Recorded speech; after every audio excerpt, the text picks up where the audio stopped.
Hi, it's Delusion Dispeller again. My husband wanted me to make mention that when I said you only have a 3-minute attention span, that wasn't meant to be an insult. It's actually scientifically proven that people can only, at most, pay attention to something for 15 minutes at a time. And that's if it's super, super interesting. Which makes me wonder why a lot of pastors go on and on for a whole half hour when they know people are really tuned out by that point.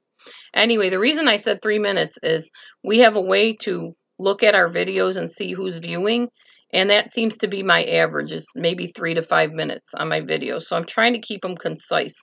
People live busy lives. I get it. I do too.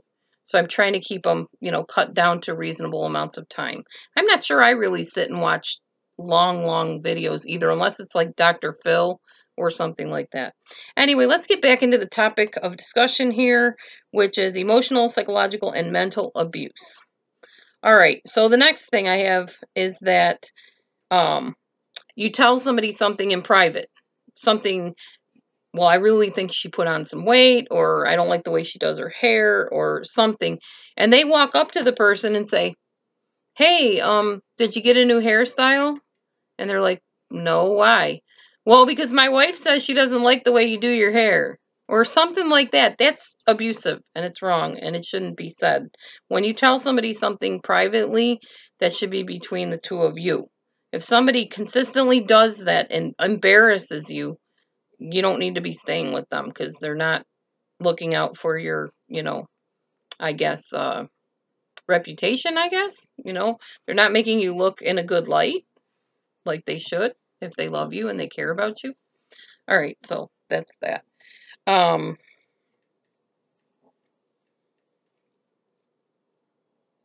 Some of these are both physical and emotional psychological, so I'm skipping over those because I want to do that on a different video. Not registering your kids on school for time. Yeah, let's try that again. Not registering your children on time for school. Man, I said that totally backwards. They forget, again, to register the children to start school. And you know that they knew about it because it's written on the calendar, and you reminded them before you went to work. And you come home and you get a call from the school. We're just wondering if your children are attending here this year because they're not registered. And you're like, honey, you were supposed to register them. Oh, yeah, that's what I forgot. And you know he didn't forget it, just didn't bother to do it. And again, I'm talking about consistently doing this. So everybody makes mistakes and forgets, but I'm talking about a pattern of 9 times out of 10 putting your needs last and just doing what they want to do and forgetting what matters to you, or just skipping over it, not caring what matters to you. And some people are really cruel about it and say, well, I just figured you could get around to it and do it when you wanted to. It's not something you can do when you want to. There's certain registration days, and if you miss those days, then it makes it really complicated to get your children into school. But that's another form of abuse if it happens consistently. Okay, here's another one. Your husband or wife knows that you want to go back to school yourself. You have your heart set on getting a degree in something, and you have to have them fill out their financial information for you to get this degree. But they conveniently forget to fill out the paperwork, or they just flat out refuse to do the paperwork. Well, you wouldn't be good at that anyway. I went through that. Hairstyling. I always wanted to be a hairstylist, cosmetologist. My ex-husband said, well, let your daughters do that. They'll be better at it than you would. You wouldn't know how to cut hair. You don't even style your own hair properly.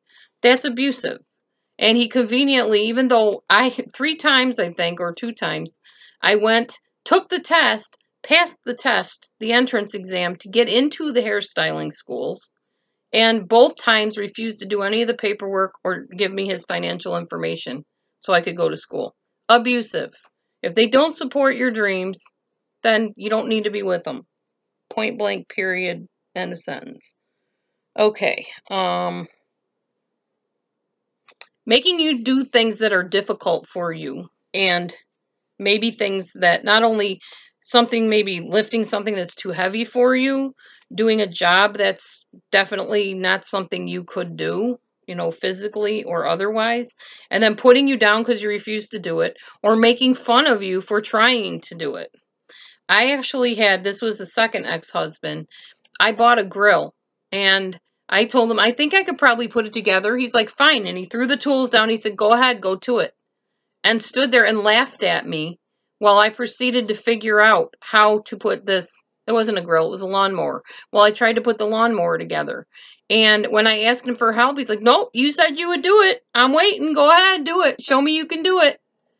And amazingly, I did do it. I did put the lawnmower together in spite of all that. But that's not the point. The point was that was abusive. I asked for help, and he mocked me the whole time I was trying to figure it out, made me feel belittled, and wouldn't help me. So, yeah, abuse. Let's see. A big one. And then I'm going to end this video for now. Threatening to kill themselves. Borderlines do this a lot. Well, if you don't accept me and you don't love me and you don't treat me like your boyfriend or girlfriend, I'm going to kill myself. I'll take this whole bottle of pills, or I'm going to slit my wrists, or I'm going to jump off the roof, or whatever it is. That's abuse. That's emotional, psychological, and mental abuse that you should not stick around for.